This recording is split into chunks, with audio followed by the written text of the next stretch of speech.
experience that you're going through, whether it's, a traumatic birth, or your child's sick, or even just your child's operation, or just seeing your child unwell, repeatedly unwell, just the things that nobody, no matter how great the system is or how great medicine is, can actually stop those things from happening. Those things are traumatic anyway, and so it's then, does the system make it more bearable or much worse? And I think it's really variable, isn't it, depending on the situation and who you're being contacted with. But I think on the whole, medical systems are mostly kind of an algorithm. You do this, and if this happens, then that's right. You do this thing next, and if that's not happened, then this thing's next, and that algorithm is mostly based upon the clinical outcome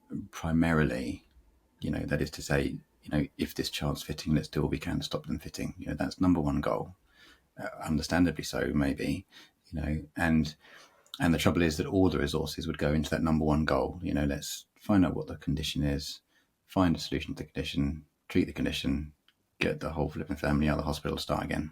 And that's and the trouble is that those priorities, although being completely understandable, will leave everything else a long way down the list. Let's actually talk to these people like they're human beings, long way down the list. Let's actually explain to people what's going on, what should they expect, long way down the list of priorities. Getting them a cup of tea and somewhere nice and cozy to sit, and the space and the time to speak to someone who knows what's going on, a long way down the list. And so that is why you end up being on a busy ward as a parent, trying to find someone to tell you what the hell's going on.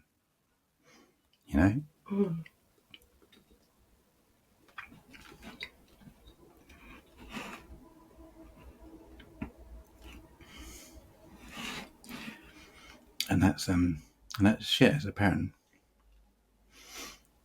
And so you get left behind because because you're not the priority. The priority is dealing with the clinical mess first. Yeah. And parents will survive that. They'll have a cup of tea and they'll make themselves toast, and they'll talk to the other parents around them, and and they'll put on a brave face, and they'll just say, this is healthcare. Of course they're busy, and and you come home being incredibly grateful about the staff. Oh, they work so hard, all that kind of stuff, and not realise that actually there's a huge chunk of what should be healthcare that's actually missing, which is just the human to human contact, explaining what's going on, how we can actually help, giving you space and time to process that stuff in the situation.